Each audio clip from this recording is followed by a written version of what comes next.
me a god. You call me a god.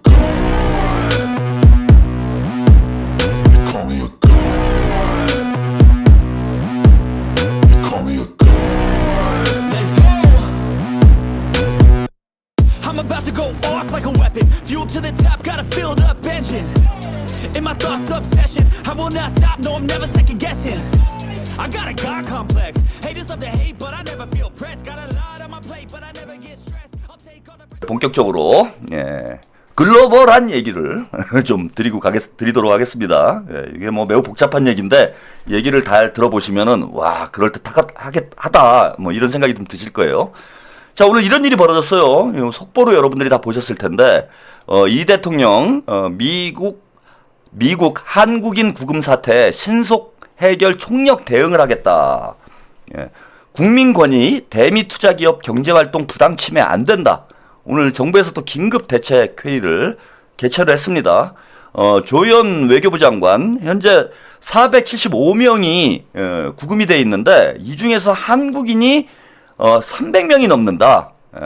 필요시에는 직접 방미를 하겠다. 외교장관이 직접 미국으로 가서 문제를 해결하겠다 이렇게 얘기를 했습니다. 이재명 대통령 한국인 무더기 구금 사태와 관련해서 주미 대사관과 주 아틀랜타 총영사관을 중심으로 사안의 신속한 해결을 위해 총력 대응을 해라. 미국의 법 집행 과정에서 우리의 권익과 대미 투자 기업의 경제 활동이 부당하게 침해돼서는 안 된다라고 이제 특별 지시를 했어요.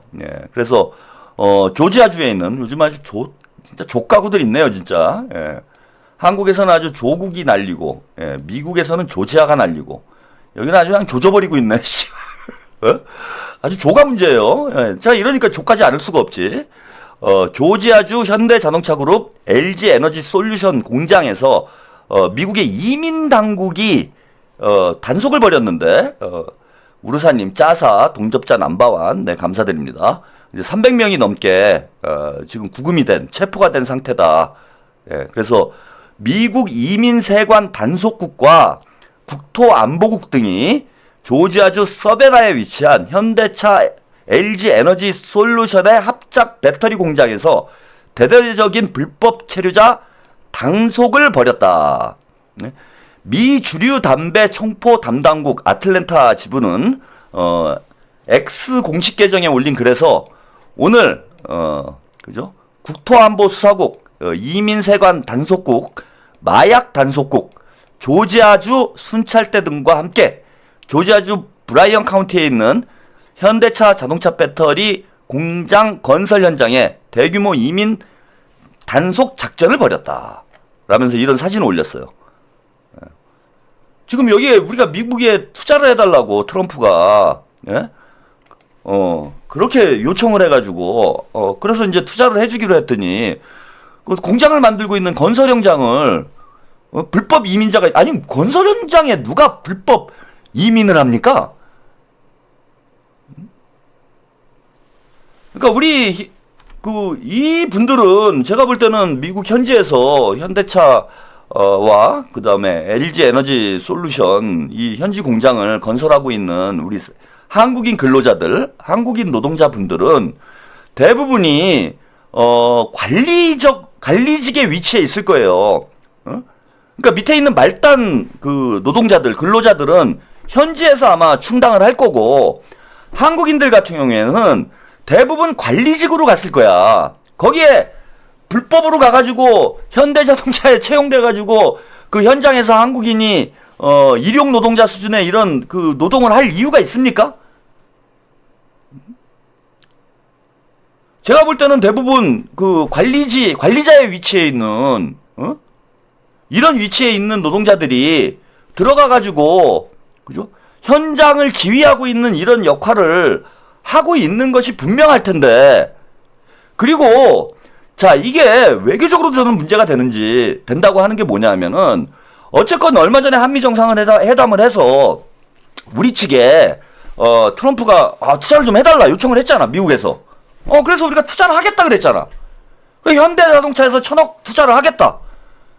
미국의 요청으로 미국이 모셔간, 예, 미국이 모셔간 노동자들인 거예요. 미국이 모셔간 노동자들. 그럼 예우를 잘해야 돼. 그런데 걔 중에 그래 불법 체류를 하고 있을 만한 노동자가 있을 수 있어요. 있을 수 있죠.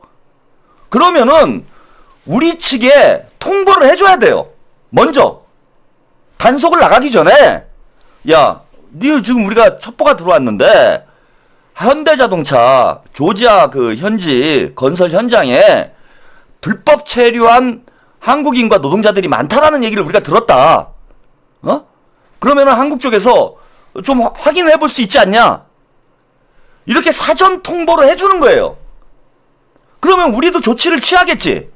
조치를 취해서 현대 측에 문의를 해가지고 야, 지금 미국 쪽에서 거기 너 니네 거기 문제가 많다고 지금 얘기가 들어왔어. 그럼 불법 체류한 노동자가 있는 거야? 그거 당장 지금 다 빼. 지금 미국에서 단속 들어간대. 이런 게 일반적이라는 거. 근데 우리 쪽에 아무런 통보도 없이 본인들이 모셔간 노동자들이잖아요. 본인들이 투자를 요청해가지고 모셔간 거잖아. 이거를 왜 때립니까? 트럼프가? 외교적으로도 저는 결례고 이거는 한미 관계가 완전히 작살날 수도 있는 문제예요. 그 중에 제가 보기엔 불법 체류를 하고 있는 한국인 노동자가 몇 명이나 되는지 모르겠지만은 불법 체류 노동자가 있건 없건 간에 우리 정부에 아무런 통보도 없이 그것도 한두 명도 아니고 300명이 넘는 노동자들을 노동자들을 기습적으로 체포를 한 거는 한미 간의 외교 마찰이 생길 수 있는 그런 중대 문제가 되는 겁니다, 이게. 류경빈님, 통일교 한학자 및 이재명 대통령 정부가 망하기를 바라는 자들의 합작품입니다. 자, 그럼 제가 이 말씀을 드리는 거예요. 이거 과연 트럼프가 했을까요, 여러분? 트럼프가 지금 얼마 전에 한미 정상회담을 해가지고 이재명 대통령하고 만나서 야, 우리가 진짜 이번에 경제 협력도 잘하고 특히 김정은 위원장과 한반도 평화 문제를 위해서 잘 협력을 하자 이렇게 얘기를 했어. 그리고 트럼프가 지금 뭐 한국뿐만 아니라 일본도 그렇고 전 세계에서 투자를 유치하는데 총력을 기울이고 있어요. 그리고 한국에서 3,500억 달러나 돈을 투자를 하겠다라고 트럼프하고 약속을 했는데 거기다가 완전히 찬물을 꼈는 거잖아, 이거는. 그리고 우리 입장에서 보면은 명분도 되는 거예요, 이제. 야, 니네가 이런 식으로 하는데, 우리가 어떻게 투자를 하냐? 우리 입장에서 보면 이렇게 나갈 수도 있는 문제야, 이게. 그러지 않습니까? 우리는 기껏 투자하겠다고 그래갖고 미국 가가지고 우리 노동자들이 미국에서 고생하면서 열심히 일하고 있는데 니들은 우리를 범죄자 취급하고 불법 체류자로 몰아가지고 이렇게 불법 구금하고 이런 일을 벌이고 있는데 우리가 니들을 어떻게 믿고 투자를 하냐? 류경빈님 감사합니다. 우리 입장에서 어떻게 보면은 호재가 될 수도 있어요, 이게. 안 그래도 부담스러운데 야, 이거 잘 됐다. 그럴 수 있을 거 아닙니까? 이거 잘 됐다, 요 새끼들. 야, 우리 투자 안 해. 야, 나 트럼프 너 이럴 줄 몰랐어. 그러니까 이재명 대통령님이 당장 전화를 해가지고 트럼프한테 럼프 형, 사람이 이게 앞에서 다루고 뒤에서 다루고 이거 사람 뭐 하는 짓이에요, 이거? 이거 럼프 형, 이거 사람을 이거 믿을 수가 없네, 럼프 형. 본인이 이거 투자해달라고 그래갖고 기껏 우리가 가가지고 투자를 했더니 이거 뒤통수를 치면 어떡합니까, 럼프 형? 럼프 형 나 투자 못해 이러면은 내가 3,500억 달러 쏘고 거기다가 좀 더 쏠라고 내가 생각하고 있었는데 럼프 형이 이렇게 뒤통수 치니까 나는 투자를 못하겠어. 나 다시 생각해볼래. 이럴 수 있는 카드라는 거야, 제가 볼 때는. 조연아님 참 열받네요. 지들 제조업 투자하라고 징징대서 간 노동자들을 감히 불법 체류자로 체포를 진짜 욕 나옵니다. 이미 뒤통수 작전으로 미국은 한국의 신뢰를 저버렸으니 미국은 더 이상 동맹국이 아닙니다. 이참에 미국에서 공장도 빼고 투자도 빼고 싹 다 빼고 다른 나라로 눈 돌려야 할 때는요. 도대체 미국은 또람프가 주마다 있나 봅니다. 어우, 열받아. 사실 이제 그런 문제예요. 지금 조연아님이 지적한 것처럼 우리한테는 이게 오히려 호재일 수 있어요. 안 그래도 부담스러운데 나 럼프 형 이렇게 안 봤는데 사람 이상하네, 럼프 형. 그러니까 이재명 대통령이 이걸 명분으로 주도권을 질 수 있는 문제예요. 자, 그럼 트럼프는 이 짓을 왜 했냐 이겁니다, 여러분. 여러분이 보실 때. 지금 단지 미국에 투자하는 문제가 지금 중요한 문제가 아니에요. 지금 이번에 난리 났잖아. 뒤에 설명을 해드리겠지만은 김정은이 뭐 완전히 이번에 중국 전승절 행사의 주인공은 시진핑이 아니라 완전히 김정은이었어. 김정은. 아주 뭐 시진핑이 특급 대우를 하고 푸틴보다 김정은을 더 극진히 예우를 했어. 그럼 뭐 푸틴도 김정은 만나가지고 막 좋아 죽습니다. 막 서로 껴안고 난리가 났어요. 그냥 서로 김정은 모셔가기에 막 난리가 났어 지금. 그러니까 푸틴이나 시진핑 생각은 뭐냐면 이제 미국하고 한판 붙어야 되는데 특히 이제 푸틴 같은 경우에는 김정은의 도움을 받아가지고 우크라이나 전쟁에서도 상당히 유리해진 거잖아요. 그러니까 실질적으로 도움 받은 것도 있고 중국이나 러시아가 미국하고 들이받아야 되는데 트럼프하고 들이받아야 되는데 혼자 힘만으로는 좀 약하거든. 응? 그러니까 지금 자기 편들을 만들어야 되는데 그 중에서 이제 제일 센 편이 누구냐 지금. 중국, 러시아, 미국, 중국, 러시아 빼놓고 제일 센 나라가 어디냐? 그게 북한이에요 지금. 김정은이야. 왜 제일 센 나라고 얘기하면은 뭐 북한이 먹고 살기도 힘든데 가난하고 사나운 이웃인데 왜 또 최평은 그런 또 종북 발언을 하느냐 이렇게 주장하실 분들이 있지만은 다른 거 다 빼고 자 국제 정치의 이른바 통화라고 그래요. 국제 권력의 통화다. 핵은 결국 아무리 재래식 병력이 막강해도 핵전력, 비대칭 전력을 보유하는 순간 그 나라의 군사력에 대한 평가는 근본적으로 바뀔 수밖에 없습니다. 그러면 미국, 중국, 러시아를 빼고 자 핵무기 보유량이 가장 많은 그리고 미국이 통제할 수 없는 핵무기를 가지고 있는 나라가 북한이에요. 그러면은 푸틴도 트럼프랑 싸우기 위해서는 김정은의 힘을 좀 빌릴 필요가 있고 시진핑도 마찬가지야. 김정은을 끌어들여야 미국하고 한번 들이받을 수가 있는 거예요. 그래서 북중러 삼각 반미 연대를 구축하는 것이 이번 전승절 행사에 시진핑과 뭐 푸틴과 김정은의 공동된 목표였던 거예요. 그래서 그걸 전 세계에 보여준 거야. 야, 럼프 덤벼 이제. 너는 혼자지. 우린 셋이야. 뭐 그런 거 있잖아. 영화 범죄도시에 보면 너 솔로니? 뭐 혼자 왔니? 그러니까 나 솔로다. 뭐라 그랬나? 하여튼 뭐 그런 거 있잖아. 근데 여기 셋이야. 럼프 형은 솔로야. 왜 솔로냐면은 뭐 한미일 동맹이 있긴 하지만 미국과 일본은 아직은 한국과 일본은 핵이 없잖아요. 그래서 군사력 측면에서 보면은 3대1 상황이 되는 거예요. 미국이 감당하기가 힘든 상황이 된다고. 그러니까 트럼프가 지금 공들이고 있는 게 뭐냐? 김정은을 여기서 떼내려고 하는 거예요. 북한을. 지금 북중러 3대, 그죠? 1대3으로 지금 붙어 있는 상황인데, 김정은을 일로 떼내면은 2대2가 되잖아. 2대2가 되잖아. 그래서 지금은 혼자 왔는데, 솔로인데, 김정은하고 친해지면 어떻게 됩니까? 맞다이가 되는 거예요. 2대2 맞다이가 되는 거야. 이 외교 전략을 지금, 즉, 러시아와 중국, 중국과 러시아, 특히 중국을 견제하기 위해서 트럼프가 북한과 관계 개선을 하려는 게 트럼프의 지금 외교 전략인 거예요. 그래서 이재명 대통령께서 미국에 갔을 때 트럼프가 피스메이커 김정은 만나러 가자 트럼프 타워를 북한에 만들자 뭐 이런 얘기를 하니까 너무 좋은 거야 지금. 왜? 자기 마음을 알아주는 사람이 이재명 대통령밖에 없기 때문에. 그리고 지금 상황에 어쨌건 김정은 위원장의 입장은 뭐냐? 야, 트럼프 안 만나나? 너랑. 나는 그냥 핵무기를 껴안고 살 거야.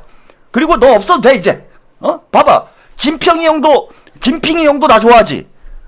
그 다음에 티니 형도 나 좋아하지. 푸틴이 형도 나 좋아하지. 나 럼프 형 없어도 돼. 푸틴이 형 봐, 지금. 얼마나 좋아서 죽잖아, 나. 진핑이 형, 나 보면 막 좋아 죽잖아, 지금. 내가 굳이 뭐 럼프 형하고 놀아야 돼? 야, 진핑이 형도 나한테 이렇게 잘해주고, 푸틴이 형도 나한테 이렇게 잘해주는데, 이 형들이랑 놀면 되지? 지금 이런 입장인 거예요. 예, 우르사님, 조지아주 주지사는 공화당 내 비토람프게 다음 대선 준비하려고 그러나, 그러니까 지금 미치겠는 거야. 트럼프 입장에서는 이 방법이 없는 거예요. 나랑 안 놀고 자꾸 진핑이 형, 푸틴이 형이랑만 논다니까.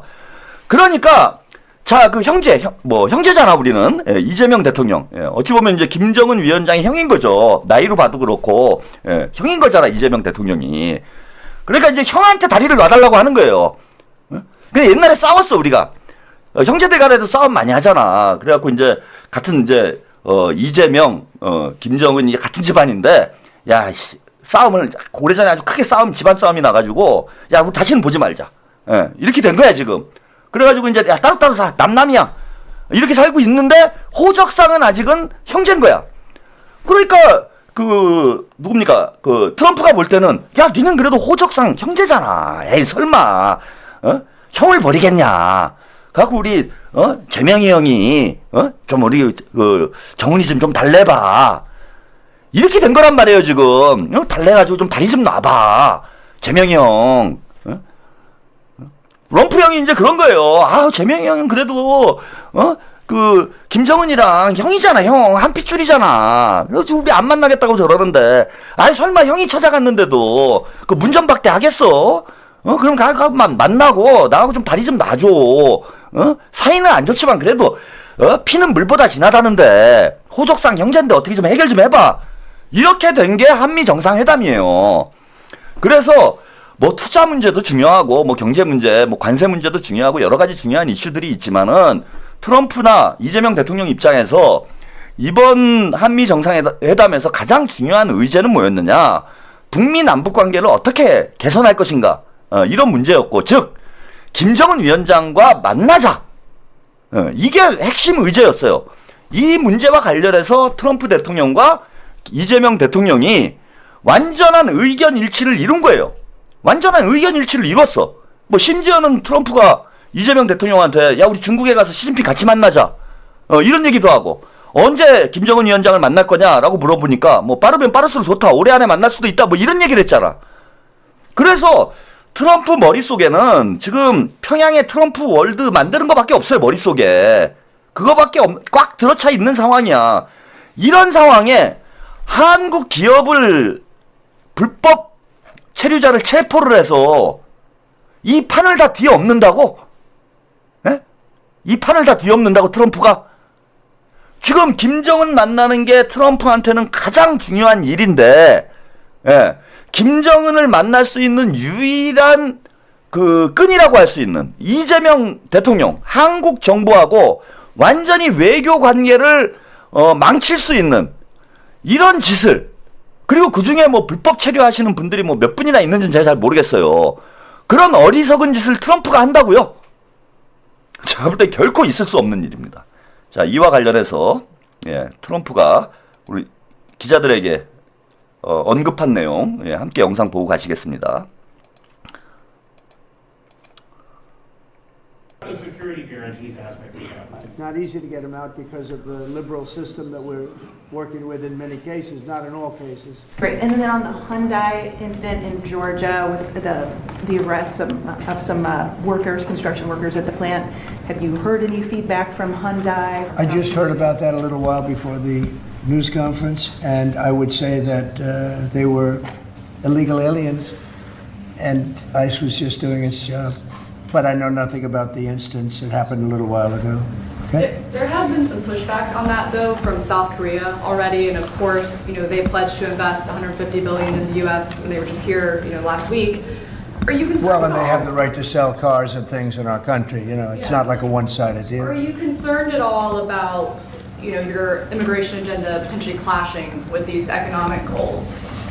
Well, we want to get along with other countries, and we want to have a great, stable workforce. And we had, as I understand it, a lot of illegal aliens, some not the best of people, but we had a lot of illegal aliens working there. So, look, they're doing their job. That's what they have to do. These are people that came through with Biden. They came through illegally. They came into our country. So we have to do our job. Mr. President. 네, 여기까지 트럼프의 기자회견 내용을 보셨어요. 여기 아주 중요한 메시지가 숨겨져 있죠. 트럼프는 모른다라고 얘기했어요. 모른다. 얼마 전에 이 상황을 들었기 때문에 본인은 잘 알지 못한다. 자, 이게 무슨 뜻이냐? 트럼프는 몰랐단 얘기예요. 국토안보국 쪽이 저는 유력하다고 보는데, 예전에 하노이 회담 때 존 볼튼이란 자, 뭐 최근에 트럼프 FBI가 뭐 압수수색도 했는데, 존 볼튼이 하고 폼페이오 당시 국무장관이 방해를 해서 결사적으로 반대를 해서 하노이 회담이 결렬이 됐다고 그래요. 그러니까 김정은 위원장하고 트럼프 사이에는 거의 합의가 이루어졌는데 볼튼과 당시 안보실장이었나요? 안보보좌관이었던 존 볼튼과 폼페이오 국무장관이 강경파였는데 뭐 얘네들이 저는 네오콘 애들이라고 봅니다. 미국 군산복합체 애들이 심어놓은 미국의 군부 쪽에는 미국의 행정부 내에는 군산복합체 애들이 심어놓은 뿌락지들이 판을 치어요. 예? 푸름선님, 정은이가 외교 천재네. 이쁨 받는 여동생 노릇 제대로 하고 왔네요. 당대국들 관심 받을수록 이재명 대한민국의 역할이 중요해졌음. 예? 이런 애들이 판을 쳐. 그러니까 지난번에 여러분 한미 정상회담 때 한번 보세요. 어떤 일이 벌어졌어요. 트럼프가 정상회담 직전에 뭐 한국에서 뭐 숙청이 벌어지고 있다, 혁명이 벌어지고 있다 이런 게시물 올려가지고 뭐 발칵 뒤집혔었잖아. 근데 막상 트럼프가 이재명 대통령 만나니까 야 그거 가짜뉴스야 이렇게 얘기를 했잖아요. 그러니까 트럼프의 뜻이 아닌데 트럼프가 한국에서 뭐 숙청을 한다, 뭐 그죠? 뭐 혁명을 한다 이런 말을 가짜뉴스라고 생각하고 있음에도 불구하고 자 그걸 SNS에 올렸어요. 그리고 그런 짓을 한 자들이 이른바 마가 세력들이죠. 막 가는 애들. 이 마가 세력 애들이 트럼프를 압박해가지고 트럼프를 계속 트럼프한테 그 얘기를 한 거예요. 아 윤석열을 살려줘라. 이재명을 뭐 그 누굽니까? 고든창이라는 놈이 글도 썼잖아요. 이재명을 버려야 된다라고 그랬나? 지워야 된다고 그랬나? 이재명을 제거하라. 뭐 그런 내용의 글도 기고를 했잖아. 그 고든창이라는 놈이.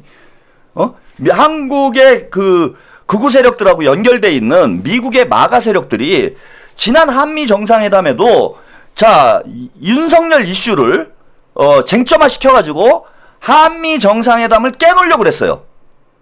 저는 그와 지금 마찬가지 상황이라고 보이는 거야 이게. 트럼프는 아까 기자회견 내용 보면은 상황을 정확히 몰라요 지금. 파악을 못하고 있어. 그런데 어쨌건 미국 행정부에서 무슨 일을 벌였는데 야 그거 잘못됐어. 야 어떤 새끼가 한 거야 이렇게 얘기할 수가 없잖아.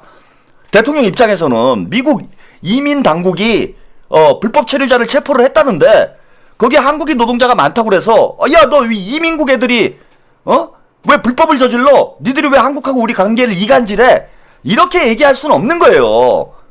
자 그러니까 트럼프는 아 그거 뭐 잘했다라고 얘기를 하는데 아이고 난 잘 모르겠다 이렇게 얘기를 했어. 이거 무슨 뜻이냐? 트럼프도 모르는 상태에서 저 일이 진행이 된 거다.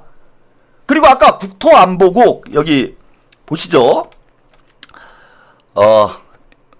여기 보면은 한두 군데가 작전을 한 게 아니에요. 이민세관 단속국, 국토안보국, 그 다음에 미 주류 담배 총포 담당국 아틀랜타 지부.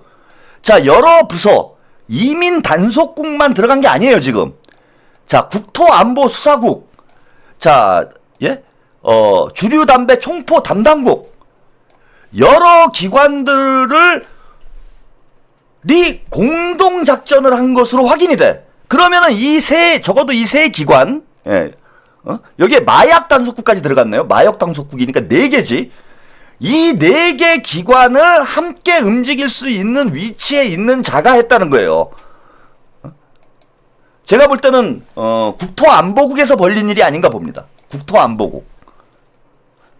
여기가 아까 말씀드린 대로 군산복합체 뿌락지들이 장악한 곳이에요.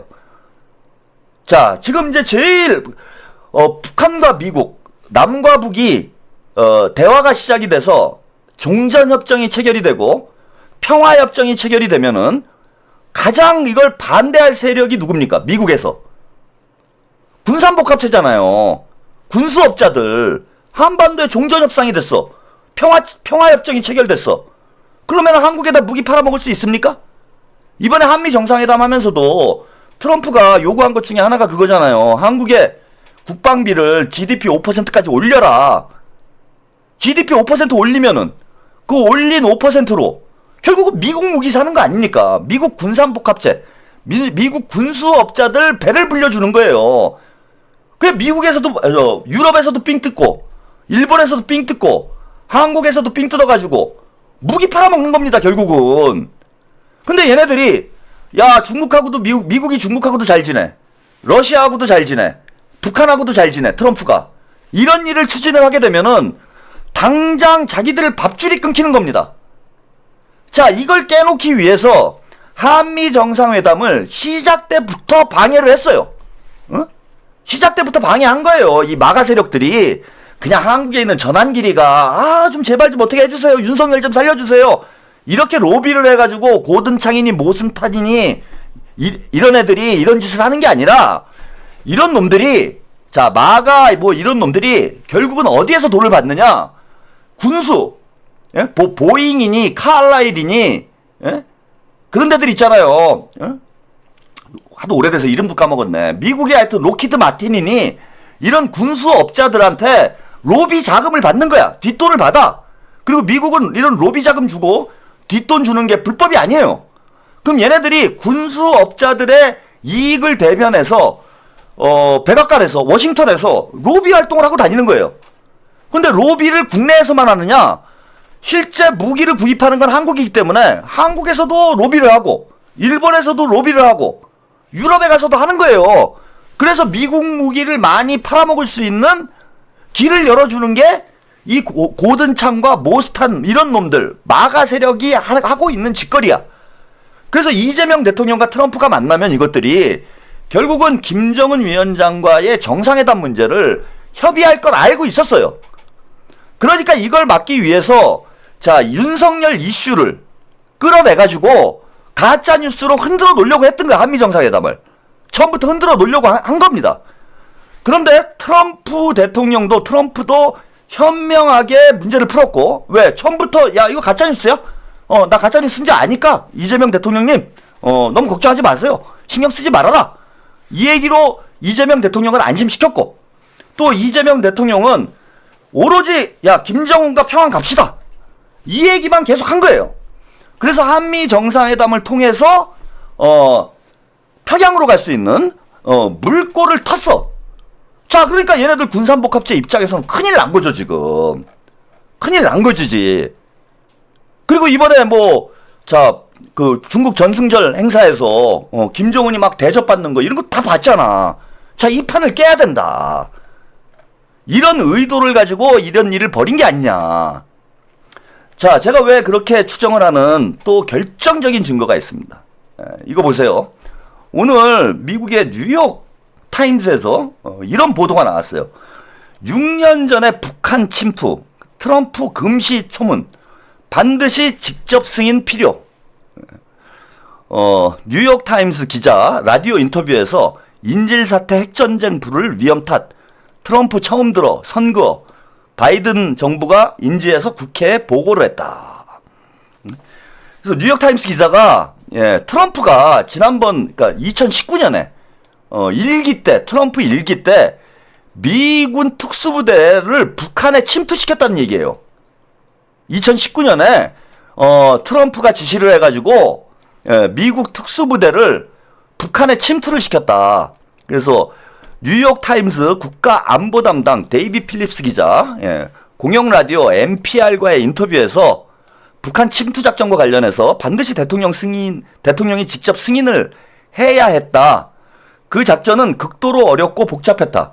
북한 영토에 미군을 투입한 상황에서 문제가 생길 경우 인질 사태로 이어지거나 핵전쟁으로 비화할 수 있기 때문이다.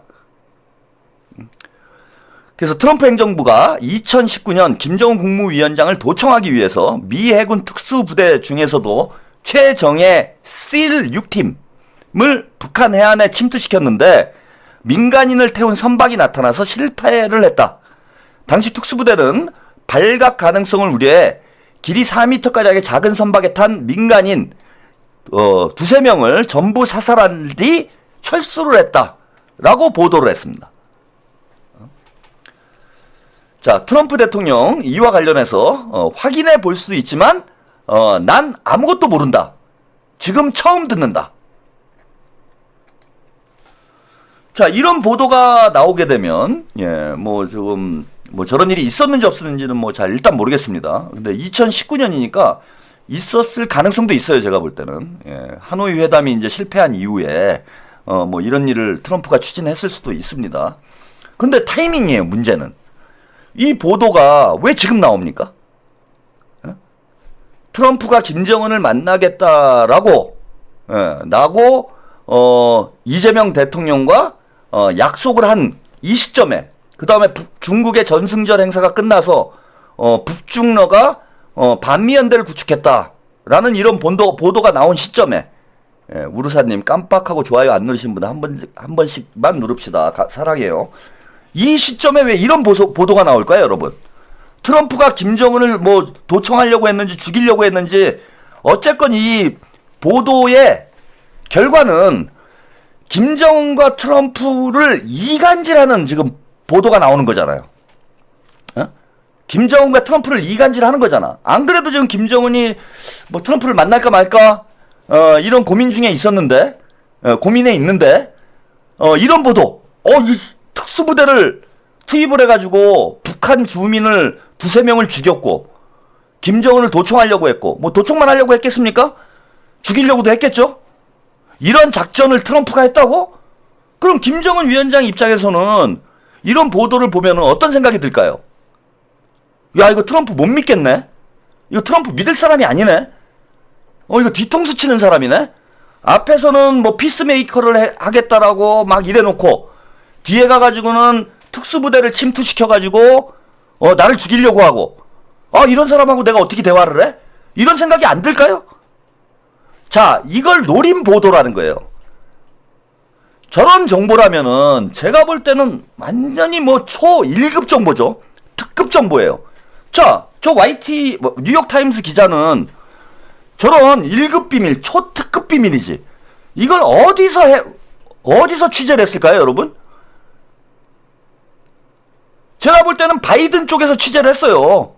그리고 바이든은 말이 민주당이지 미국 군산복합체 바지 사장이나 다름이 없는 사람입니다. 조연아님, 트럼프 짓이 아니라면 이번에 트럼프가 어떻게 처신하는가 관건이네요.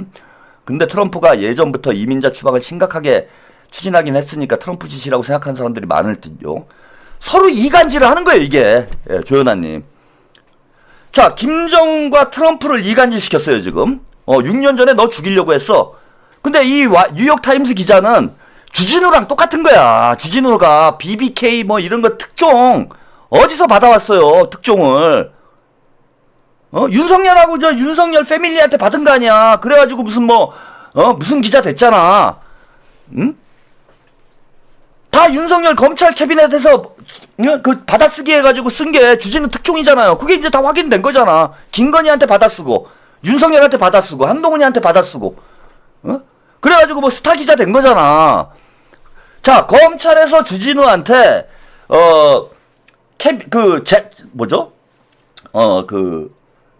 자료를, 파일을 안 줬으면은 주진우가 그걸 어디서 취재를 합니까? 무슨 수로. 우르사님 좋아요 안 누르고 시청하면 조문털레강. 예. 똑같은 겁니다. 저 뉴욕타임스 기자도 전 1급 비밀이에요. 다른 나라 정상을 도청하기 위해서, 그게 뭐 아무리 적대 국가라고 해도 특수부대를 침투시켰다? 이거는 불법 중에 불법이잖아요. 이건 전쟁 날 일이야. 그 기자가 얘기한 것처럼 핵전쟁 벌어질 수 있는 일이에요. 근데 이런 보안 문서를 기자가 어디서 구해? 결국은 저는 바이든 행정부 애들이 바이든 보세요. 바이든이 한 짓이 뭡니까? 대통령 하면서 우리가 민주당이니까 바이든이 뭘 정치를 잘할 것처럼 생각했죠. 근데 우크라이나 전쟁 일으킨 것도 바이든이에요. 바이든이 대통령 되니까 뭐 북한이랑 대화했습니까? 여기저기 다니면서 오히려 가만히 보시면은 트럼프하고 공화당은 전쟁을 끝내려고 하는데 민주당은 언제나 전쟁을 일으켜요. 미국 역사를 여러분들이 한번 쭉 돌이켜 보시면 전쟁은 민주당이 일으키고 전쟁을 끝내는 건 언제나 공화당이었어요. 베트남 전쟁도 민주당이 일으켰고 공화당이 끝냈습니다.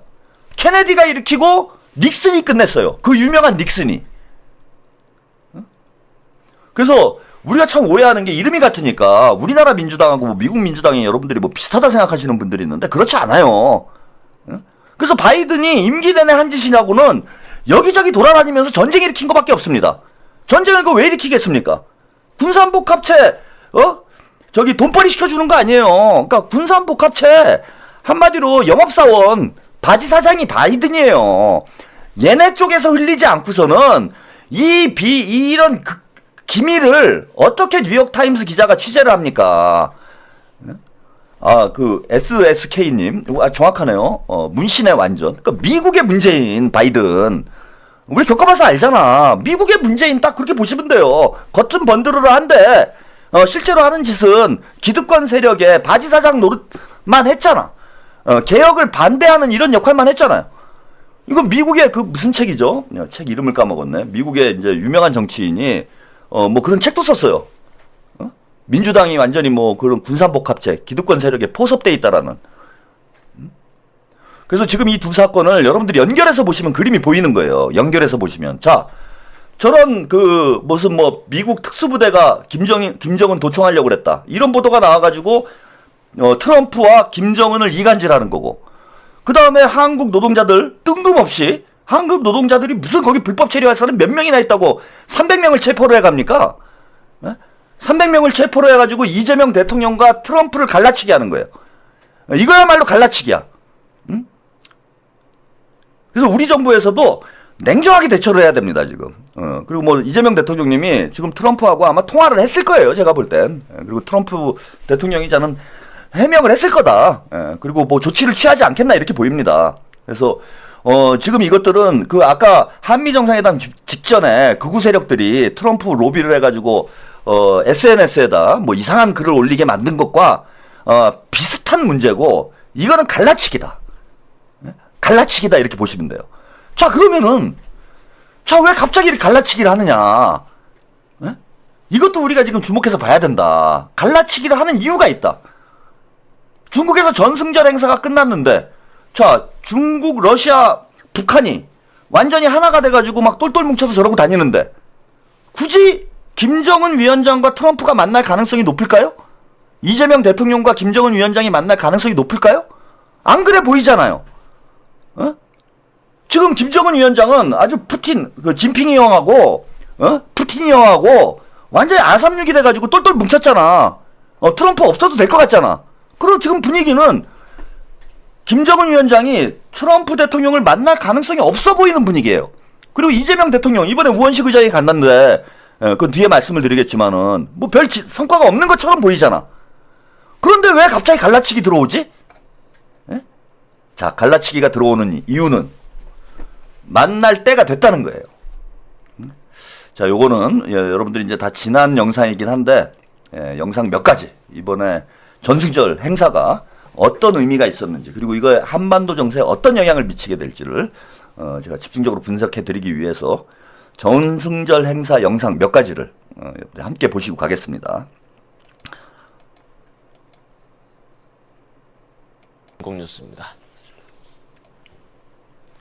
어제 중국 전승절 행사에서 66년 만에 한자리에 모인 북중러 3국 정상의 모습에 이목이 집중됐는데요. 특히 다자 외교 무대에 처음 등장한 김정은 위원장은 시진핑 주석, 푸틴 대통령과 어깨를 나란히 하며 전 세계 언론의 주목을 받았습니다. 첫 소식 남효정 기자입니다. 테난먼 막루 뒤 광장으로 김정은 위원장의 차가 도착합니다. 귀빈을 맞이하던 시진핑 주석은 김 위원장이 나타나자 환하게 웃으며 손을 내밀었습니다. 푸틴 대통령과 마찬가지로 김 위원장에게는 특별히 더 오래 악수하면서 다른 손으로는 상대방의 팔에 손을 올리는 친근함을 드러냈습니다. 행사를 생중계한 중국 국영방송 CCTV는 행사 내내 한데 뭉쳐다니는 북중러 정상을 집중 조명했습니다. 김 위원장은 시 주석 왼쪽에 서서 기념 촬영을 했고 테난먼 막루로 올라갈 때도 맨 앞에서 시 주석, 푸틴 대통령과 나란히 걸었습니다. 다른 나라 정상들은 그 뒤를 따랐습니다. 고도로 연출된 듯한 북중러 세 정상의 모습은 중국의 군사력보다 더 깊은 인상을 전 세계에 남겼습니다. 중국은 그동안 소원했던 북한과의 관계를 의식하듯 김 위원장이 단둥을 통과할 때부터 각별히 신경 쓰는 모습을 보였습니다. 김 위원장의 전용 열차가 단둥으로 진입하던 시점엔 외신 기자들을 연행하며 김 위원장의 언론 노출을 차단하는 성의를 보였습니다. 베이징역에 도착할 때는 중국 권력 서열 5위인 정치국 상무위원과 왕이 외교부장 등이 직접 나와 김 위원장을 영접했습니다. 반미, 반트럼프 전선을 보여준 미국의 대화했을 때 뒷배로서 중국 활용 그런 측면에서 북중 모두 윈윈하는 모양새다. 미중 갈등 속에 몸값이 달라진 김정은 위원장은 이번 다자 외교 무대의 최대 수혜자가 된 셈입니다. MBC 뉴스 남여정입니다.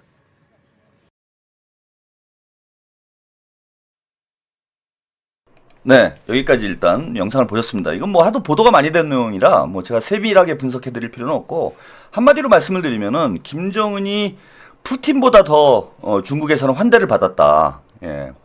그 뭐 김정은 위원장이 열차가 전용 열차가 베이징에 도착을 했을 때 환영 행사를 하는데 저희 깜짝 놀랐어요. 중국 공산당의 주요 인사들이 모두 나와가지고 영접을 했고, 거기에 뭐 환영 인파들, 그 다음에 그 군 의장대, 거의 뭐 작은 올림픽을 보는 수준으로, 예, 베이징 그 역사 내에서 환영 행사를 뭐 거창하게 합니다. 그리고 김정은 차가 지나갈 때는 다 그 도로를 완전히 다 비웠어요. 완전 통제를 했어. 심지어는 뭐 차는 그렇다 쳐도 기차가 지나가는데 외신 기자들을 체포까지 했다라는 거예요.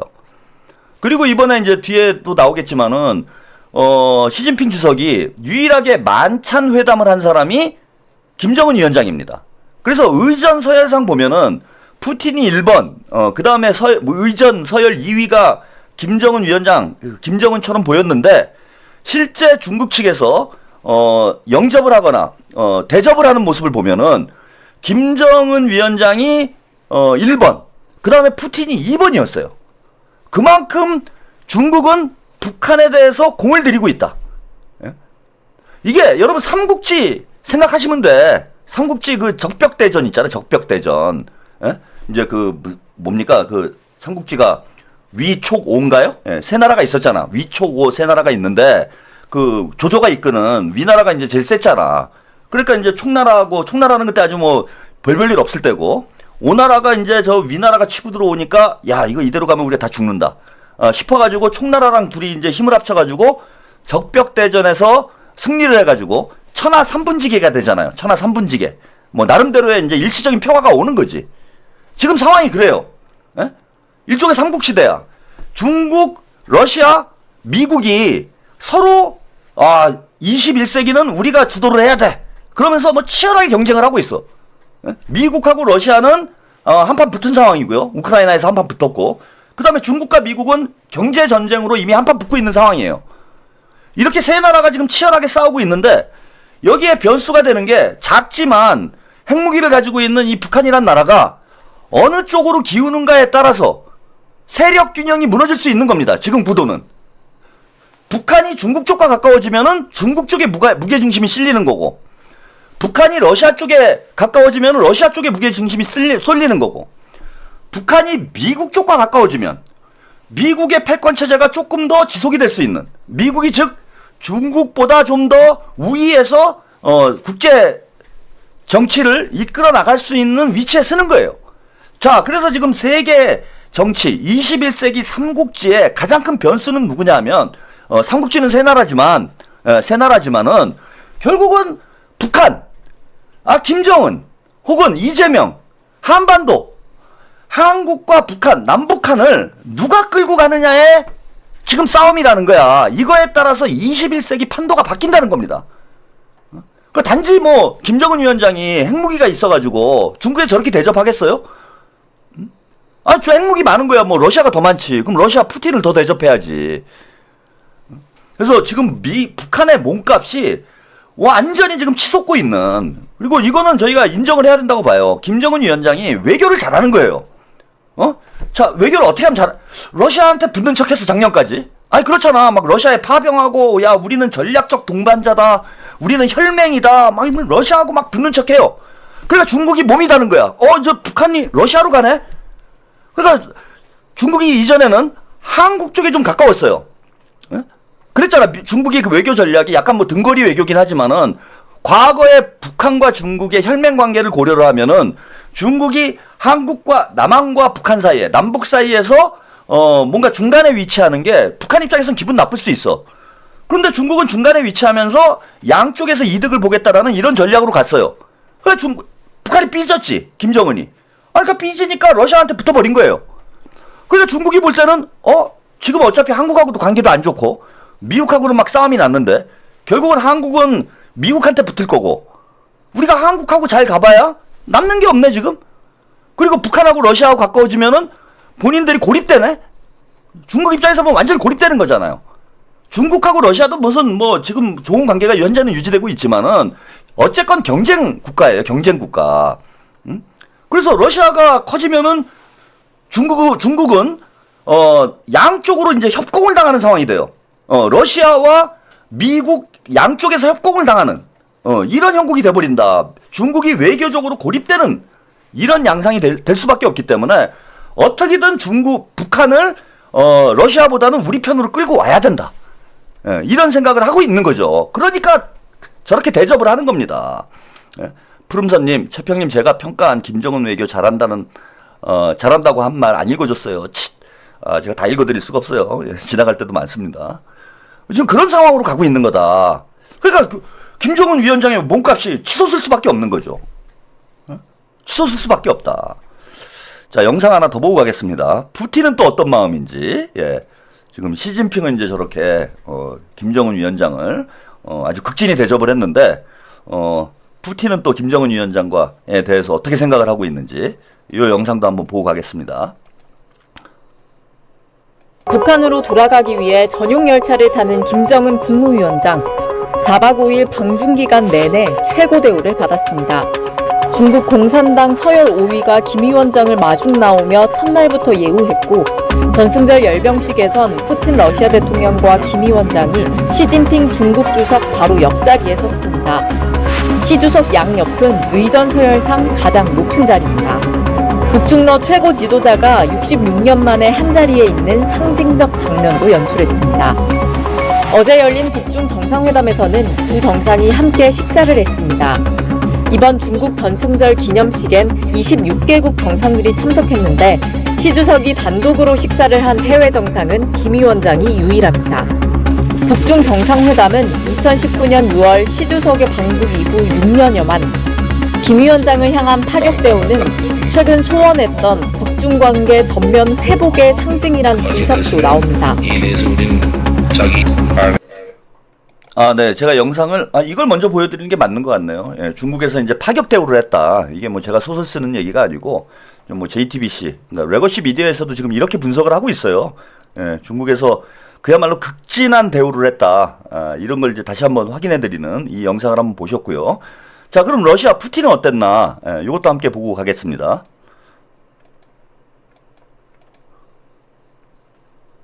곧바로 북러 양자회담을 가졌습니다. 3년 연속으로 정상회담을 한 건데 양국 간 밀착 관계가 다시 한번 드러났습니다. 배주환 기자입니다. 오찬 행사 뒤 인민대회당을 나란히 빠져나온 김정은 위원장과 푸틴 대통령. 서로 상석에 앉으라고 권하며 어깨와 등에 손을 올리는 친밀한 모습으로 함께 푸틴 대통령 전용 리무진에 올라탑니다. 곧바로 국빈관으로 이동해 1년 3개월 만에 양자회담을 개최한 두 정상은 우크라이나 전쟁 파병에 대한 치하로 말문을 열었습니다. 김정은 위원장은 형제의 의무라는 말로 두 나라가 혈맹임을 강조했습니다. 당신과 러시아 인민을 위해서 할 수 있는 것이 있다면 또 해야 되는 것이 있다면 그 형제적인 그 의무로 우리가 감당해야 될 의무로 간주하고. 우크라이나 전쟁에 북한군 15,000명이 파병돼 그 가운데 2,000명 넘게 러시아를 위해 숨진 상황. 말 그대로 피해 빚을 진 푸틴으로선 김정은 위원장에게 감사할 수밖에 없습니다. Никогда не забудем и тех жертв, которые понесли ваши вооруженные силы и семьи ваших военнослужащих. 그러면서 양국 관계를 군사동맹 수준으로 격상시킨 포괄적 전략 동반자 관계 조약을 상기시켰습니다. 모든 측면에서 북러 관계가 발전하고 있다고 평가한 두 정상은 1시간 반 동안 비공개 회담을 이어갔습니다. 북한은 핵, 러시아는 우크라이나 전쟁으로 미국과 서방의 비판과 압박을 받고 있는 만큼 북중러 3강 연대와 북러 동맹 관계를 어떻게 활용할지에 회담의 초점이 맞춰졌을 것으로 보입니다. 한반도 문제. 그다음 지금은 이제 미국에 대한 일종의 견제로서 양국이 어떻게 역할을 해야 될 것인가. 이것이 핵심적인 의제가 되겠고, 중국 전승절이라는 최적의 무대에서 최고조에 이른 양국의 밀월 관계를 과시한 두 정상은 회담을 마친 뒤 헤어질 때도 얼굴에 미소가 떠나지 않은 채 포옹을 나눴습니다. 푸틴 대통령은 김 위원장에게 러시아에 방문해달라고 초청했고 김 위원장도 곧 뵙겠다고 화답했습니다. 양국의 동반자 관계는 서로의 이해관계가 맞물린 만큼 당분간 더욱 강력해질 것으로 전망됩니다. MBC 뉴스 네, 여기까지 중국과 푸틴과 시진핑과 푸틴이 김정은 위원장을 어떻게 대하는지를 여러분들이 영상으로 보셨습니다. 이렇게 몸값이 올라가 있는 거예요. 뭐 푸틴 이제 뭐 좋아 죽죠. 뭐 서로 형님 먼저 타세요. 아우 먼저 타시게 그 차를 타는데 가까운 쪽으로 이제 먼저 타라는 거죠. 그 뭐 예우입니다. 뭐 그 어차피 그 러시아 쪽에 초청을 했는데 같이 제가 오늘 영상을 보니까 그 유튜브에 영상이 하나 올라왔는데 북한에서 벌써 기록 영화가 나왔어요. 김정은 위원장이 중국 방문한 그 기록 영상을 벌써 공개를 했어. 그래가지고 그 북한에서 찍은 영상이 나왔더라고. 근데 우리 쪽에 보도된 것보다 훨씬 더 극진한 대우를 하는 게 뭐 푸틴이건 시진핑이건 그런 영상이 북한 쪽에서 나오더라고요. 뭐 깜짝 놀랐습니다. 제가 그걸 오늘 쭉 보면서 분석을 좀 해봤는데, 그래서 푸틴과 지금 시진핑은 김정은 위원장을 서로 데려가려고 지금 난리가 난 거예요. 서로 데려가려고 난리가 났습니다. 그럼 김정은 위원장은 자 그럼 마음이 그래 이제 트럼프는 안 만나. 씨발 미국하고는 그냥 원수야. 이러고 나는 그냥 푸틴이 형하고 진핑이 형하고만 놀래. 이렇게 정리가 됐을까요? 북한이 그런 나라가 아니에요. 외교 측면에서는 대단히 영리한 나라고 대단히 이기적인 나라입니다. 나쁘게 얘기하면. 좋게 얘기하면은 이재명 대통령님의 실용 중심의 국위구선 외교, 이걸 그대로 하고 있는 나라가 북한이에요. 북한식 표현으로 하면 자주외교죠. 자주외교를 하고 있는 거고, 우리 이재명 대통령님의 표현으로 하면은 국익 중심의 실용외교. 이게 북한의 외교 전략입니다. 그래서 뭐 중국하고도 잘 지내고 러시아하고도 잘 지내. 근데 미국하고도 잘 지내지 못할 이유가 없어요. 우리한테 이득만 되면은. 그리고 북한의 입장에서 볼 때는 푸름선님, 전 세계 외교 문화 군사 포커스가 한반도에 쏠려 있으면 이제는 슬기롭게 민족의 역사를 개척해 나가실 겁니다.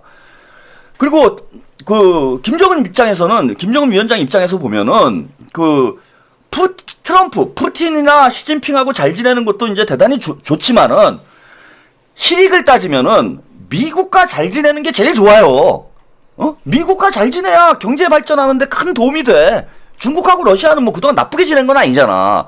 근데 결국은 북한이 외교적 고립을 탈피하기 위해서는 미국과의 관계 개선을 하는 게 가장 이득이 되는 문제라는 거예요. 자, 그래서 이게 어떤 것과 좀 유사하냐면은 이재명 대통령님이 트럼프를 꼬시기 위해서 일본을 먼저 방문을 했잖아. 이것 때문에 문제가 발생할 수도 있다라고 제가 말씀을 드렸었어요. 근데 일본을 먼저 방문한 게 신의 한 수가 됐죠. 이재명이 이시바랑 가까워져? 그럼 나는 내가 잘해줘야지? 이렇게 된 거예요. 그러니까 일본을 먼저 방문하고 일본하고 합의문을 발표한 게 오히려 신의 한 수가 돼서 트럼프와의 회담을 잘 풀어나간 것처럼 김정은도 러시아하고 중국하고 밀착을 하면 할수록 본인의 몸값이 올라가고 그 다음에 트럼프는 더 몸이 달아요. 더 몸이 달 수밖에 없지. 저러다가 진짜 중국하고 러시아한테 북한을 뺏기는 거 아니야? 시진핑하고 푸틴한테 김정은을 뺏기는 거 아니야? 그럼 내가 좀 더 써야지. 좀 더 김정은 몸값이 올라갔으니까 내가 더 불러야 되겠다. 이렇게 될 거 아니에요. 그래서 자기 몸값을 지금 저는 올리고 있는 거라고 봅니다. 그리고 몸값이 지금 완전히 떡상을 한 거예요. 최고조에 지금 올라가 있는 상태야. 자, 마지막 남은 건 뭐냐? 결국은 트럼프를 만나가지고 단판을 짓는 겁니다. 김정은이 원하는 건 뭐냐? 뭐 경제 발전도 좋고 다 좋은데, 야, 우리를 핵보유국으로 인정을 해. 그럼 내가 얼마든지 대화를 할게. 그럼 트럼프도 한번 곰곰이 생각을 해보면은, 아니, 북한이 핵보유국이 아니라고 해가지고 북한의 핵무기가 없어지는 것도 아니에요. 그렇잖아. 지금 뭐 수십 년이 넘게 북한을 봉쇄하고 있지만은 북한이 망하지도 않고 핵 개발을 못하는 것도 아니고, 그리고 야, 북한에 핵무기 없어 이렇게 얘기한다고 해서 핵무기가 없어지는 것도 아니고, 북한하고 대화 안 한다고 그래갖고 북한의 핵무기가 사라지는 것도 아니고, 이런 상황이면은 그래, 야, 북한 니네 핵 개발해? 야, 그 대신 그만 만들어. 동결이죠, 동결. 우리 정부에서 얘기한 것과 비슷하긴 한데 비핵화는 저는 현실적으로 어렵다고 봅니다. 전 세계 어느 나라가 핵무기 만들었다가 핵무기를 포기하는 나라가 어딨어요. 김정은이 바보입니까? 그런 짓을 하겠어요? 근데 비핵화는 나중에 가서 비핵화하면 돼요. 다 같이 비핵화하자 그러면은 핵무기 다 없애자. 비핵화가 아니라 엄밀히 얘기하면 핵 군축으로 가야 됩니다. 핵 군축으로 가자. 미국도 줄이고 중국도 줄이고 러시아도 줄이고 북한도 줄이고 그래서 궁극적으로 핵 없는 지구를 만들자. 이것도 비핵화는 비핵화지. 아니 왜 한반도에만 핵이 없어야 돼요? 미국에도 핵이 없어야 되고 러시아에도 없어야 되고 중국에도 없어야 뭐 이스라엘도 없고 인도도 없고 파키스탄도 없어야 세계가 안전해지는 거잖아. 한반도만 비핵화한다라는 건 어찌 보면 일방주의예요. 불공정한 겁니다. 그래서 절대로 제가 볼 때는 김정은이 한반도 비핵화라는 의제를 받아들일 가능성이 없다고 봐요, 이제는. 그리고 핵무기가 있을 만큼 있는 상황이고, 그런 상황이고, 지금 이번에 중국도 힘자랑하는 거 보세요. 둥펑, 막, 이렇게 막 우르르 나오잖아. ICBM. 중국의 ICBM을 둥펑이라고 하죠. 둥펑, 뭐, C5, 뭐, 별거 다 나오잖아요. 그럼 중국은 저렇게 힘자랑해도 되고, 우리 민족은 핵무기 가지면 안 됩니까? 그래서, 핵 비핵화를 하자면은 다 같이 하든지 아니면은 다 같이 갔든지. 그래서 지금 북한과 미국이 핵 협상을 재개를 한다라면은 동결 가지고 협상을 해야 돼요. 그러니까 더 이상은 만들지 말자. 동결과 비확산이죠. 비핵화가 아니고 비확산을 하는 겁니다. 다른 나라에 이전하지 마라. 그냥 우리끼리만 가지고 있자. 이걸 가지고 협상하는 수밖에 없어요. 트럼프 입장에서 보면은. 근데 결국은 사실 뭐 이게 돈 들어가는 게 아니야. 어찌 보면은 트럼프는 이제 돈이 제일 중요한 사람이잖아요. 그냥 말 한마디 해주면 되는 거예요. 그래 니네 핵보유국 맞아? 그럼 끝이잖아 이게. 그리고 내가 더 이상 핵무기 만들지 마. 그럼 끝나는 거야. 그럼 북한도 더 만들 이유가 뭐가 있습니까? 지금 있을 만큼 다 있는데. 결국 미국을 견제할 수 있을 만큼의 핵무기만 보유하면 되는 거예요. 북한 입장에서는. 핵무기 양을 늘려갈 이유가 없어. 그러니까 자기들을 보호할 수 있는, 자신들의 안보 문제를 해결할 수 있는 수준의 핵무기는 이미 보유한 상태이기 때문에 더 이상 핵무기를 만들 필요도 없고, 또 남의 나라에 핵무기를 줘가지고 북한 입장에서 봐도 좋을 게 없어요. 핵기술을 이전해가지고 북한 입장에서 좋을 게 없잖아. 자기들만 가지고 있는 게 좋지 뭘 남을 줘요 그거를. 그래서 비확산 문제는, 동결과 비확산 문제는 제가 볼 때는 북한 김정은 위원장도 동의할 가능성이 높다. 동의할 가능성이 높다. 그러면은 자 이제는 미국과 단판이 남아 있는 거예요, 여러분. 북중러가 삼각 동맹을 구축을 했다라는 게 우리가 볼 때는 부정적인 이슈처럼 보일 수도 있지만 그게 아니라 지금 김정은이 중국과 러시아와 저런 그 전략적인 제휴를 하는 이유는 결국은 미국을 뚫기 위해서 힘을 합치고 있는 과정이다. 푸름선님, 우크라이나 핵 다 포기하고 개 털렸어요. 핵 패기 전에 통일 수순 밟으면 됩니다. 미국을 만나기 전에, 트럼프를 만나기 전에 사전 정지 작업을 한 것이다. 여러분들이 이렇게 보시면 될 것 같습니다. 자, 그래서 이런 보도가 나옵니다. 김정은 중국 뒷배삼아 미국과 핵거래, 중국의 대만 통일 지지로 얻은 것은. 그 다음에 이제 경제 문제도 있죠. 원산의 중국 관광객, 단체 관광객 허용할 듯. 중국에서 이제 경제 지원하고, 대신에 이제 중국에서 얻은 건 대만 통일을 북한이 지지하고, 대신에 자 중국을 지렛대로 김정은 위원장은 트럼프와 본격적으로 협상을 하겠다. 즉 트럼프와 김정은 위원장의 만남이 임박했다는 얘기입니다. 역설적으로 임박했다는 얘기예요. 그래서 오늘 미국에서 저런 일이 벌어진 거다. 제가 이걸 종합적으로 설명을 해드리는 거예요. 미국에서 저런 일이 벌어진 거다. 종합적으로.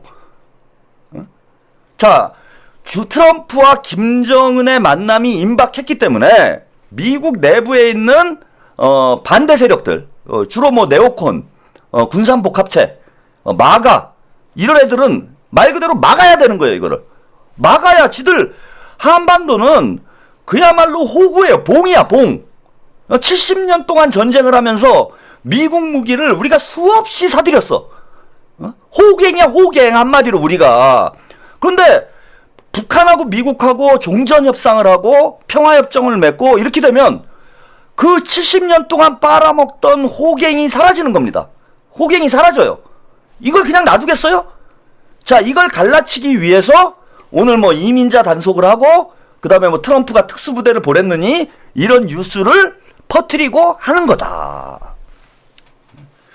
이런 얘기를 어디서 듣습니까, 여러분들이. 진짜 참. 슈퍼챗이나 좀 쏴봐요. 농담입니다. 자, 그럼 우린 이 상황에서 손가락 빨고 있었느냐? 안 그렇습니다. 예, 우리 이재명 대통령님도 김정은 못지않은 외교 천재예요. 예, 우리도 이 와중에서 우리가 힘이 없어가지고 참 뭐 북한에는 핵무기라도 있으니까 막 큰 소리 치고 다니지만은 북한은 핵무기가 있지만은 우리는 BTS가 있잖아. 씨발. 예? 우리는 K-팝 데모런터스가 있어요. K-팝으로 그냥 악령들을 퇴치하는 우리한테는 혼문이 있어. 이재명 저기 누굽니까? 김정은한테는 핵이 있고 이재명한테는 혼문이 있습니다. 혼문. 그래서 우리가 혼문의 힘으로 트럼프도 우리가 혼이 나가게 만들었잖아. 트럼프도 혼이 나가게 만들었잖아요. 그래서 이번에 혼문을 중국에 보냈습니다. 우리가 놀고 있지 않아요. 그리고 이재명 대통령님이 나는 여기서 잘했다고 봐. 자, 우리는 뭘 했는지, 예, 우원식 의장 이 와중에 중국에 갔는데, 예, 과연 어떤 역할을 하고 왔는지, 이것도 영상을 좀 보고 가시겠습니다. 이 영상이, 예, 잠시만. 예, 여기 있습니다. 우원식 의장이 이제 방중 결과를 기자회견하는 내용, 잠깐 보고 가겠습니다.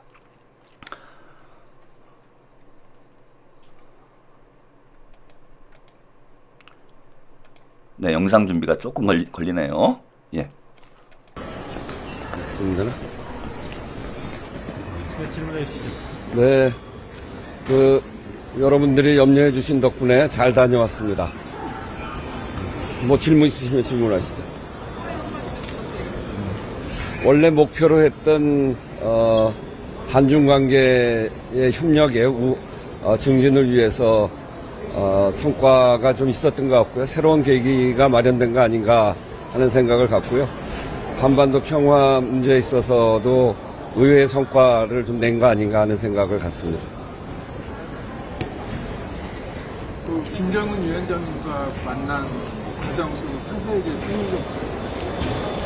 김정은 위원장하고는 대기실에서 조우가 돼서 제가 오랜만입니다. 7년 만이네요. 반갑습니다. 이렇게 이야기를 했고 김정은 위원장도 작은 목소리로 네 반갑습니다. 이렇게 답변하면서 악수를 했습니다. 방금 전에 한반도 평화 문제에 있어서 의회에 성과를 낸 것 같다고 하셨는데 그러니까 중국을 갈 때는 김정은 위원장을 만나는 것이 동선을 분리해서 참 쉽지 않을 수도 있겠다라고 하는 많은 전문가들의 이야기가 있었는데 그런 속에서도 우선은 조우하게 돼서 악수를 나눈 것 자체가 좀 그래도 성과 아닌가 생각을 하고요. 특히나 푸틴 대통령하고 만나서 이야기를 하면서 푸틴 대통령이 지금의 남북관계를 국회의장은 어떻게 생각하시냐, 또 김정은 위원장과 만나기로 돼 있는데 어떤 이야기를 전했으면 좋겠냐 하는 그런 관심과 또 거기에 관해서 저의 생각을 전달한 것, 그것은 성과가 아닌가 싶습니다. 마지막 하나만 질문 더 받을게요. 없는데요? 어제 김정은과 시진핑 주석이 정상회담 했는데 이에 대해서 김최장 국무원 부총리와의 만남에서 관련해서 김최장 부총리께서 언급한 게 있는지 그런 부분에서는 뭐 언급한 건 없고요. 부주석 부총리의 경우에는 이 경제 또 기업 그리고 과학기술 이런 쪽을 담당하는 거기 때문에 우리와 경제협력에 관한 부분에서 많은 이야기가 있었습니다. 네, 이 정도로 하겠습니다. 고맙습니다. 네, 여기까지 우원식 의장의 이제 공항 기자회견 장면 여러분 보셨어요. 이게 이제 전 신의 한 수였다고 봅니다. 잘 모르시는 분들이 이제 그런 얘기 하시는 분들이 있어. 이번에 이재명 대통령이 중국에서 이제 초청을 했는데 중국을 방문을 했으면 전승절 행사에 방문을 했으면 김정은 위원장하고 만나는 것 아니냐 이런 얘기를 하신 분들이 있는데 그거는 큰일 날 소리예요. 왜냐하면 지금 김정은 위원장이 아직은 한국하고 이제 대화할 생각이 없다. 뭐 적대적 두 개의 국가다. 이런 얘기를 하고 있는 상황에 또 중국과 러시아에서 극진한 환대를 받았잖아요. 이런 상황에 이재명 대통령이 만약에 갔는데 김정은 위원장이 진짜 쌩까 버렸어. 무시를 해버렸어. 그럼 남북 관계는 파탄이 나는 겁니다. 예? 파탄이 나는 거예요. 근데 그럴 가능성이 충분히 있었죠. 또 김정은 위원장이 이재명 대통령이 반갑습니다 했는데 언제 봤다고 반가워요? 언제 봤다고 반갑습니까? 저리 가라오. 뭐 이래버리면 남북 관계는 완전히 박살이 나버리는 거야. 게다가 이제 또 하나 문제는 뭐냐면은 저렇게 김정은 위원장은 완전히 극진한 대접을 받고 뭐 중국 시진핑이 막 하늘 받들듯이 하고 푸틴도 그러고 그러는데 이재명 대통령님은 뒷줄에 가 서 있어. 여러분. 좌푸틴, 우정은 이렇게 서 있는데 그 뒤에 가가지고 이재명 대통령이 서 있어 봐요. 그 우리의 국가적 위신은 뭐가 됩니까? 근데 이번에 그렇게 될 수밖에 없는 상황이 된 거야. 만약에 이재명 대통령이 가셨으면은 뭐 올 때까지는 아니어도 어쨌건 김정은 위원장만큼 대접받기는 어려운 형국이었다라는 거예요. 그러면 우리는 망신만 당하고 이재명 대통령님 오시면은 또 이제 국민의힘하고 보수 세력 조중동들이 야 중국 가서 무시당했다. 김정은은 극진히 대접을 했는데 이재명은 개무시를 했다. 이재명은 왕따다. 예전에 뭐 문재인 대통령이 그 중국 가가지고 혼밥 먹었다고 뭐 난리 났잖아. 그러면은 우리는 완전히 얻는 거 없이 그냥 박살만 나고 오는 거예요. 그러니까 확실치 않은데 김정은 위원장하고 만약에 진짜 대화를 할 수 있는 그런 상황이 확실히 벌어질 것이다 라고 우리가 예측이 되면은 당연히 이재명 대통령님 가셔야지. 근데 그게 불투명한 상황에서 대통령이 모양 빠지게 우리 국민을 대표하는 대통령이 모양 빠지게 중국 갔다가 김정은 위원장한테 팽당하고 중국한테 무시당하고 러시아는 쌩까고 이러면 우리가 뭐가 됩니까? 그렇다고 우리 입장에서 보면 이걸 무시할 수는 없어요. 왜? 중국하고의 관계도 고려를 해야 되고 또 하나는 김정은 위원장이 오기로 되어 있기 때문에 이걸 우리가 무시를 해버리면 야 북한에서 어차피 김정은 위원장은 우리랑 대화를 안 할 거야. 그냥 아무나 가. 박지원 보내 박지원. 예. 박지원은 갔다가 이제 쌩 깠죠. 예. 쌩 깠는데 뭐 4번인가를 불렀는데 이제 모르는 척했다고 그래요. 북한도 다 아는 거야. 박지원이 여기서 어떻게 하는지를. 김정은 위원장도 아는 거예요. 아 이거 정청래파구나. 문조털이구나. 박지원은 문조털하고는 내가 말을 안 섞어. 이걸 이제 김정은 위원장도 아는 거야. 그 다음에 우원식 의장은 친명이구나. 친명이니까 내가 말은 섞어야지. 요거예요 요거. 문조털은 북한에서도 이미 버렸어. 왜냐하면은 그건 전 그럴 가능성이 있는데 농담으로 하는 말씀이 아니고 그럴 가능성이 있는 게 지금 대화가 안 되는 게 문재인 때문에 그래요. 남북 대화가 안 되는 게 문재인 때문에 그런 거야. 왜? 김정은 위원장 입장에서 볼 때는 3번이나 만났는데 아무것도 된 게 없잖아. 아무것도 된 게 없잖아요. 그러니까 니네랑 얘기해봐야 민주당이랑 얘기해봐야 소용없다 이런 생각이 생긴 이유가 뭐냐면 그게 다 문재인 때문이야. 근데 문조털하고 만나갖고 얘기하겠어요? 말도 섞기 싫지? 그나마 이재명 대통령이 지금 됐기 때문에 이재명 쪽하고는 한번 얘기를 해볼까? 막 이런 고민을 하고 있는 찰나에 우원식 의장은 지난번에 뭐 그 대선 때 개헌 얘기했다가 완전히 개박살 났잖아. 그리고 확실히 친명이잖아. 누가 봐도. 그 다음에 이재명 대통령님이 이미 확실히 믿는 인물이다라는 게 확인이 되잖아요. 이번에도. 그리고 우원식 의장이 간 거예요. 그 의전 서열로 봐도 2위고 이재명 대통령과 매우 가깝다라는 거. 예, 그것도 확인이 되고. 그래서 우원식 의장이 가니까 바로 김정은 위원장이 박지원은 개무시를 하더니 7년 만에 다시 봅니다. 라고 얘기를 하니까 반갑습니다. 라고 얘기를 했다는 거예요. 여러분들이 볼 때는 뭐 이게 뭐냐 이렇게 생각하실 수 있는데 이게 그렇지 않아요. 우원식 의장이 큰 성과를 낸 거야. 제가 볼 때는.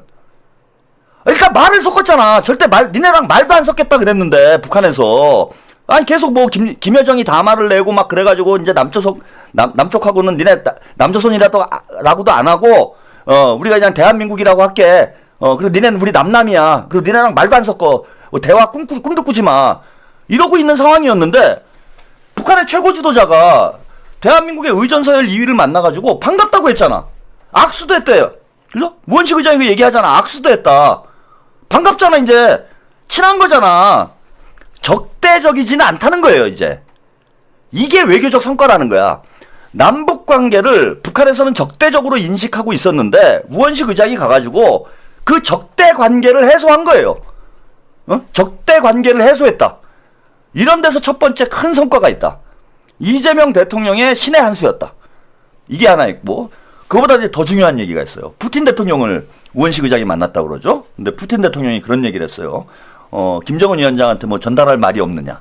그래서 뭐 우원식 의장은 무슨 뭐 관광 얘기를 했다고 그래. 뭐 금강산 관광도 뭐 좀 하고 뭐 남북 사이에 좀 경협을 잘 하자 뭐 이런 얘기를 했다고 그러는데, 제가 여러분들께 퀴즈 하나 드릴게요. 우원식 의장이 김정은 위원장을 만날지도 모르는 이런 자리에 가는데 이재명 대통령의 친서가 있었을까요? 없었을까요, 여러분? 예? 블루님 항상 응원합니다. 찬옥TV 파이팅. 네, 감사합니다. 이재명 대통령의 친서가 있었을까요? 없었을까요? 그리고 푸틴 대통령은 왜 김정은 위원장한테 전할 말이 있냐고 물어봤을까요? 응? 김정은 위원장 입장에서 볼 때도 지금 남북한 사이에 갑자기 대화하는 건 힘들잖아. 푸름선님 짜승사자 사자 보이스보다 애드립 논리 짱. 네, 감사드립니다. 예? 아니 김정은 위원장 입장에서도 그 전까지 막 죽일 듯이 그러다가 갑자기 우리 이재명 대통령 한번 만납시다 이럴 수가 없잖아요. 그러니까 저는 제 생각에 이건 제 뇌피셜이야. 김정은 위원장이 러시아 쪽에 요청을 한 거예요. 예? 만나면은 좀 뭐 얘기 좀 한번 해봐라. 예? 내가 전달해 줄 테니. 그러니까 푸틴 대통령이 방자한가 방자. 예, 우원식 의장이 이제 그 이몽룡이고, 예, 김정은 위원장이 이제 춘향이면은 푸틴 대통령은 방자를 한 거예요. 저기 있는 저 예쁜 처자에게 어떤 메시지를 좀 전달하고 오시게. 그 방자 역할을 푸틴 대통령이 자청을 한 거야. 내가 전달하겠다. 뭐 없냐? 뭐 없을 리가 없잖아. 그걸 모를 리가 있습니까? 당연히 친서가 있죠. 그걸 안 가져가면 그 이상한 거지, 오히려. 이재명 대통령의 메시지를 우원식 의장이 가져간 거고, 그러니까 푸틴 대통령이 물어본 거예요. 사브리나님 감사드립니다. 그걸 뭐 구두로 얘기했겠어요. 예, 저 편지나 좀 전해주시오. 예, 푸방자. 예, 편지나 한번 전해주시오. 그래서 일단 우리 쪽 메시지, 이재명 대통령의 메시지는 김정은 위원장에게 전달이 됐을 것이다. 그 메시지는 무엇일까? 예? 무엇일 것 같습니까, 여러분? 메시지가 제가 볼 때는 럼프 형이랑 내가 한번 갈게요. 응? 김 위원장, 내가 럼프 형 데리고 평양 한번 갈게. 우리 골프 한번 칩시다. 이 메시지예요. 자, 이 메시지에 대한 답이 어떻게 나올지는 모르겠습니다. 제가 볼 때는 그 메시지에 대한 답이 어떻게 나올지는 모르겠으나, 한 가지 확실한 건 이재명 대통령의 메시지가 김정은 위원장한테 이미 전달된 상황일 것이다. 고로 남북 사이의 대화의 물꼬가 일단은 트였다. 그리고 실제로 대화도 했어요. 7년 만에 다시 봅니다. 반갑습니다. 아주 짧은 대화지만 남측의 의전서열 2위와 북한의 최고 지도자가 말을 섞었어요. 즉 남북 대화가 시작된 거다. 이렇게 보시면 됩니다. 자, 다시 돌아갈까요, 앞으로? 자, 그러니까 미국의 막가 세력, 군산복합체, 민주당 애들, 예, 달달 무슨 날림, 지금 난리가 난 거예요. 얘네들도 감 잡은 거지. 이제 대화가 시작됐다. 북미 남북 사이에 대화가 시작이 됐다. 자, 이걸 막아라. 막아라. 자, 한국 현대자동차 털어. 푸틴이 트럼프가 김정은 죽이려고 했다. 이거 막 폭로해. 갈라치기 해. 이런 상황이다라고 보시면 됩니다.